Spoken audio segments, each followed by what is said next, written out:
بسم الله الرحمن الرحيم. السلام عليكم ورحمة الله وبركاته. ازيكم حبايبي؟ عاملين ايه؟ يا رب تكونوا بخير وبصحة. قبل ما نبتدي اي كلام نقول اللهم صل على سيدنا محمد وعلى اله واصحابه وسلم تسليما كثيرا. احنا النهارده جايين نعمل الناجتس.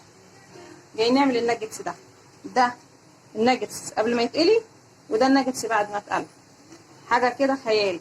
يلا بينا بقى نخش ونشوف التفاصيل والخطوات، ويلا معانا. دلوقتي بقى المكونات بتاعت الناجتس. نص كيلو بانيه او كيلو بانيه حسب ما انت عايزه، حسب الكميه اللي انت عايزه تجربي. خايفه تطلع مش مظبوطه معاكي، هاتي نص كيلو وجربي. طبعا غسلينها ونقعينها ومصفينها، لازم تكون متصفيه كويس جدا، ومقطعينها شرايح صغيره كده. معانا بصلايه صغيره على نص كيلو بانيه، بصلايه صغيره. معايا 3 فصوص ثوم مش اكتر من كده. معانا بقى بهارات: ثوم باودر، بصل باودر، بهارات فراخ، فلفل اسمر، بابريكا، جنزبيل، ملح. اول حاجه هنعملها، هنيجي نجيب الكبه بتاعتنا، وهنيجي نحط ايه، حبه كده من البانيه بتاعنا، وهنقطع معاهم البصلايه. ممكن تستغني عن البصل لان انت حاطه ثوم باودر وبصل باودر، بس البصل والثوم طبعا مفيش احسن من الحاجه الفريش كده، بتدي طعم ومذاق كده، حاجه جميله يعني. واحنا ندخله اصلا الايام دي في اكلاتنا بصراحه، يا ريت على طول، علشان طبعا ايه، هو مضاد حيوي زي ما احنا عارفين. وهنشغل الكبه ونخلي كويس.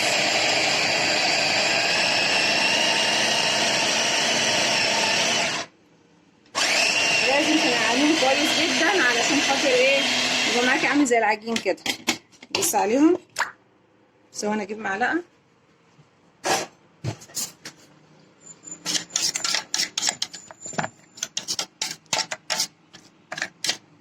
نديلها عجنه كمان او ضربه كمان.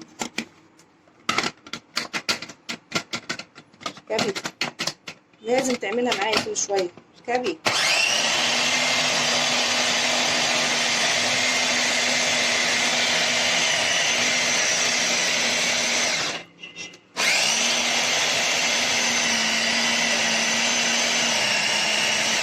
احنا خلاص ضربنا اول كميه. هنجيب بقى البوله بتاعتنا وهنفضيها. هخلص انا بقى الكميه كلها وهرجع لكم تاني.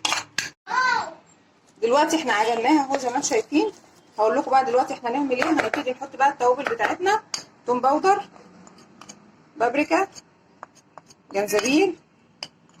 بصي انت كل حاجه بتحطي منها معلقه صغيره، الا البابريكا بتحطي منها معلقه كبيره.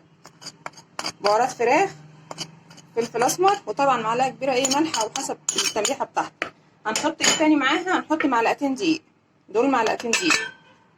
هنعجن بقى فيهم كويس بقى، هعجنهم كويس وايه، وهرجع لكم تاني. دلوقتي زي ما انتم شايفين اهو، عملنا التوابل كلها مع البصل مع الثوم مع البانيه. بعد ما فرمناه هنحط له بس حبه زيت صغيرين، خليكم معايا.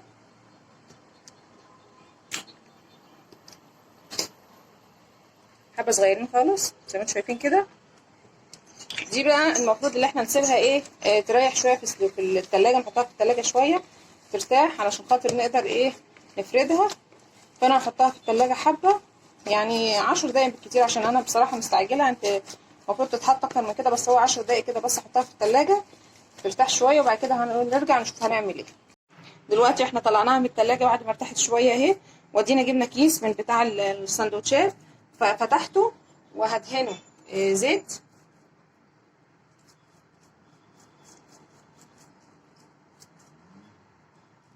كده اهو، وهدهن ايدي زيت برضو، وهجيب حته هفردها هنا.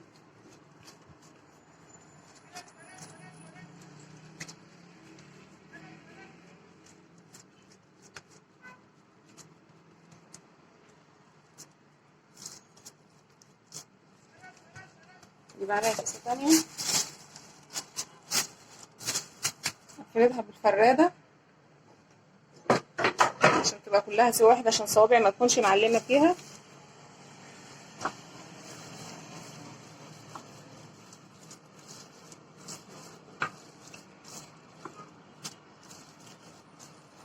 اهي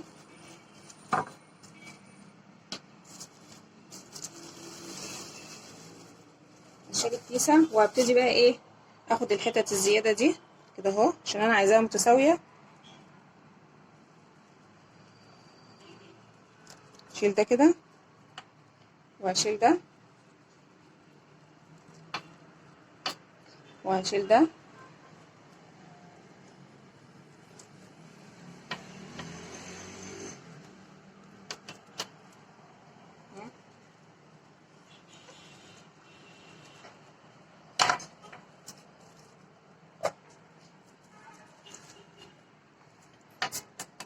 اهو زي ما انتم شايفين.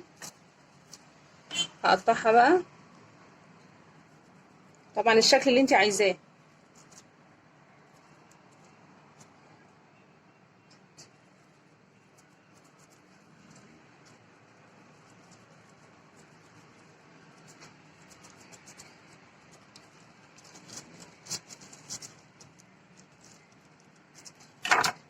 اهي بصوا طالعه الواحده بوحدتها ازاي، زي ما انتم شايفين كده.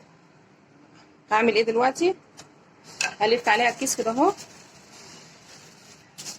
هجيب طبق هحطه على الطبق بقى، وهعمل الكميه التانية وهحطه في الفريزر يرتاح نص ساعه وايه.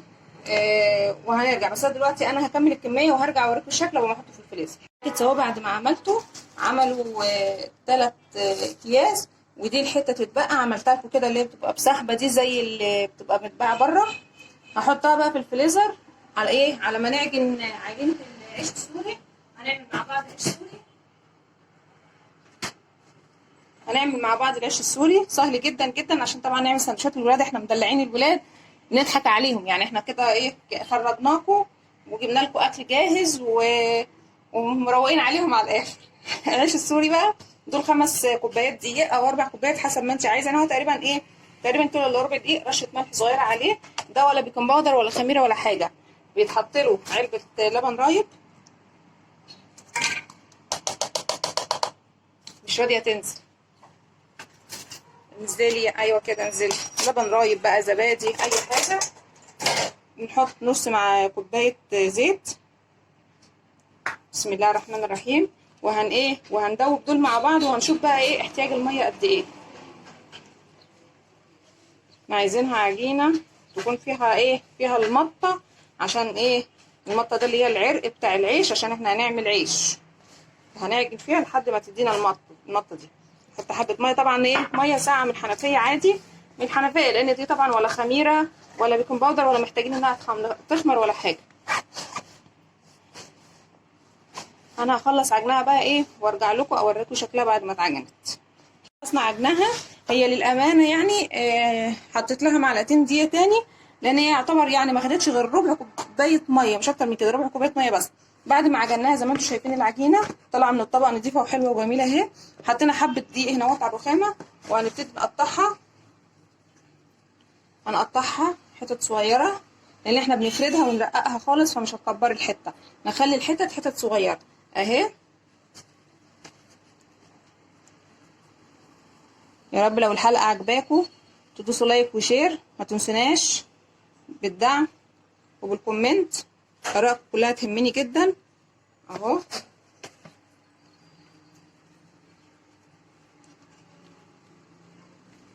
لايك، دوسوا لايك.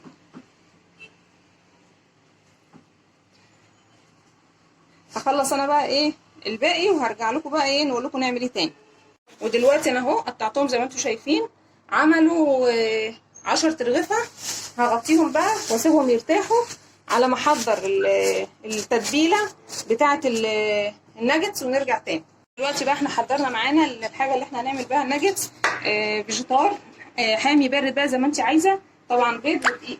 اول حاجه نعملها، تعودي دايما لما تيجي تعملي اي حاجه من الحاجات دي، او بتقلي سمك، او بتعملي الناجتس، او بتعملي بانيه، او بتعملي اي حاجه، بهري الدقيق كمان زي ما الفيجيتار متبهر، علشان خاطر ايه، علشان خاطر يبقى طعمه حلو من بره ومن جوه. حطينا هنا ملح وحطينا فلفل اسمر. هنحط هنا كمان حبه فلفل اسمر عشان الزفاره على البيت. لا سنه ملح برضو. وهنحط هنا برضو توم باودر وبصل باودر. طبعا الفيجيتار المفروض ان هو ايه متبهر، يعني مش محتاج اهو. كده خلاص. هنجيب معلقه بقى وهنقلب ده عشان تبقوا شايفين اهو، وهنقلب ده اهو. دلوقتي بقى هنعمل ايه؟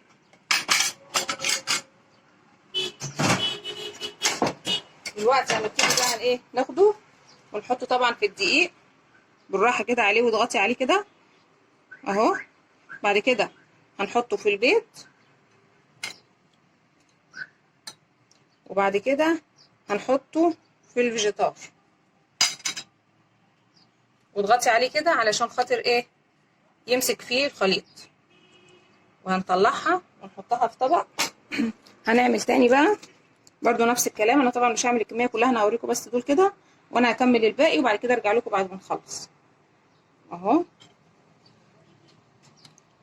هيعجب ولادك على فكره، وهيعجبك انت نفسك، لان انت هتعمليه، هتاخدي الكميه اللي انت محتاجاها تعملي بيها الاكل النهارده، والباقي هتعينيه في الفريزر وهو كده.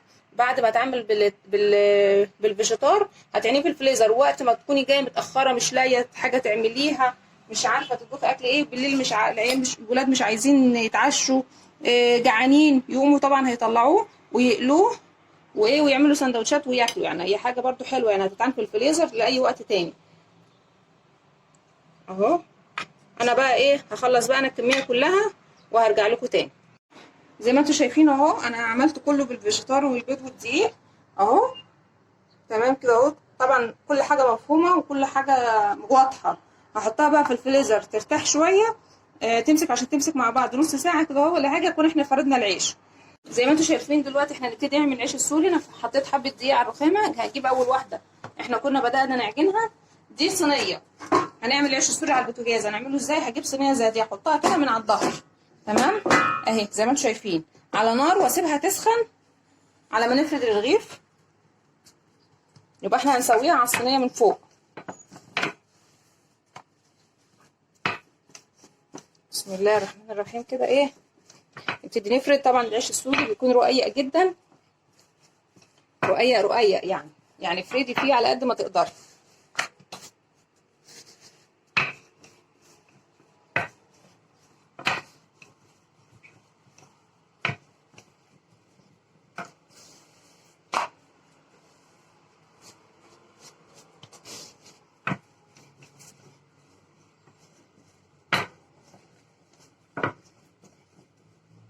طبعا احنا حاطين الصينيه على البوتاجاز سخنت اهي.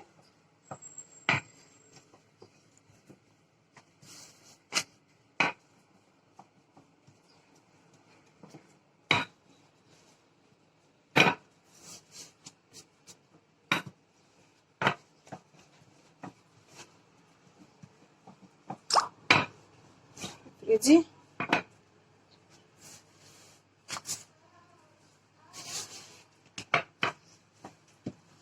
عارفين ان هي بتتفرد خالص، بتبقى رقيقه جدا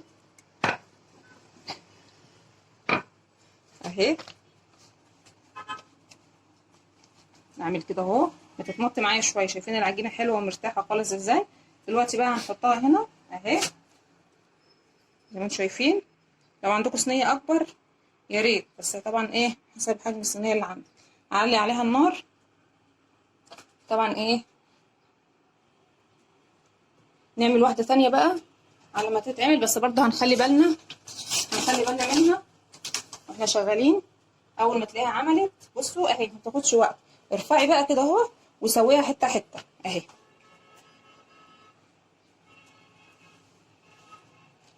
اهي، عشان نسوي الاحراف كمان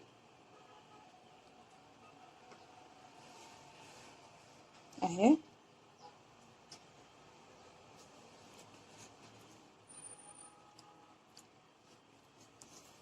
اهو نطلع بقى صينيه عشان نطلع عليها العيش.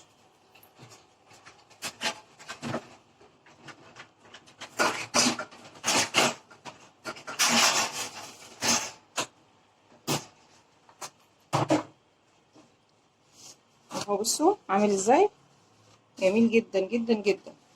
حاجه كده في البيت بقى ضامنه نظافتها من الالف للياء اهو. هوطي النار بقى عليها اهي.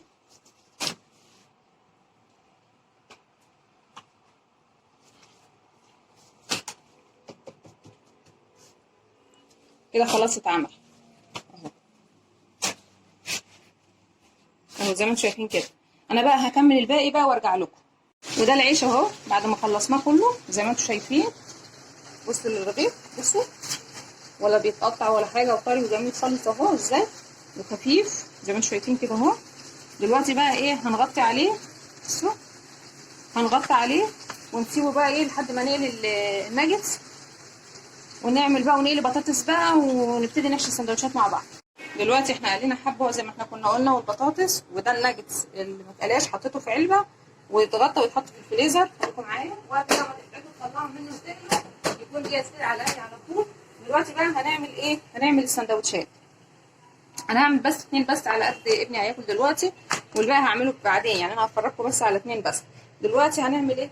هجيب صينيه زي دي احطها على البوتاجاز او جريل اي حاجه يعني من الحاجات دي، اوطي عليها دلوقتي. دلوقتي اجيب ايه؟ اجيب رغيف اهو. طبعا دي هتبقى عريضه عشان احنا ايه هنقسم هنلف الساندوتش. هقسمها 2 اهو اهو زي ما شايفين كده. هنحط بطاطس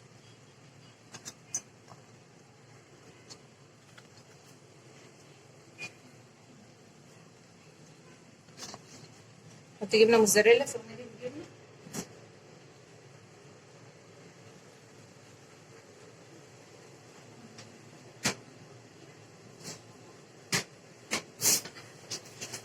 عماله ادور على كيس الجبنه، شفت الواحد دماغه ايه خلاص ساحت من الحر، عماله ادور على كيس الجبنه. اروح مفضيه الموتزاريلا كده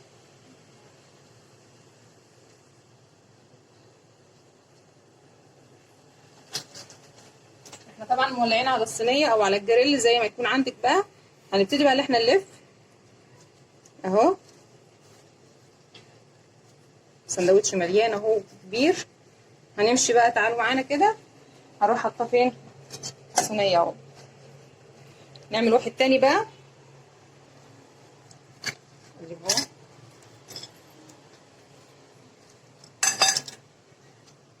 بنتي بعد كده بتقول لي مش هاكل، دلوقتي بتقول لي عايزه. شافت شكل الاكل جاعت، هي دايما كده تقول لي مش هاكل وبعد كده تشوف الاكل تاكل.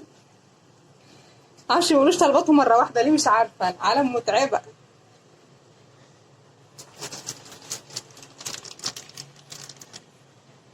ادي الموتزاريلا. متنسوناش في اللايك يا جماعه، متنسوناش في اللايك وتشيروا الفيديوهات لاصحابكم عشان هم كمان يستفيدوا ويشوفوا. انا عارفه ان انا ما بعملش حاجه صعبه يعني، بس اهو بنذكر بعض وبنعلم بعض، وانا طبعا بستفيد من والله من كلامكم ومن ارائكم برضو. ويا رب كده تكون الحاجات اللي انا بعملها تكون عاجباكم اهو. ونرجع برضو ان هو على الصينيه اهو. هنعلي عليها النار بقى عشان خاطر ايه تاخد التعليمه من تحت اللي هي بتبقى من تحت ومن فوق، ونلف وما نخلص بقى واطلعها هقول لكم بقى ايه، اوريكم الشكل بعد ما يطلع. السندوتشات زي ما طلعنا زي ما وريتها لكم بعد ما طلعت من الصينيه او من الجريلا. بصوا اهي اهو. وادي بقيه العيش. نقطع بقى دلوقتي السندوتشات كده بسم الله اهو. شايفين الموتزاريلا سايحه من جوه ازاي، شايفين؟ وادي العيش اهو. بقيه العيش، بصوا العيش اهو، ولا بتقطم ولا حاجه خالص، ويفضل قاعد معاكي. يعني طبعا نعمل بقيه السندوتشات التانية بس بعدين بقى لما الولاد يجوعوا او يبتدوا ياكلوا وكده. يا رب احنا كده بنختم الحلقه بتاعتنا. يا رب تكون الحلقه عجبتكم. ولو عجبتكم ما تنسوش بقى باللايك وبالشير والسبسكرايب. وفي حفظ الله ورعايته. والسلام عليكم ورحمه الله وبركاته. في قناه مطبخ ام مصطفى.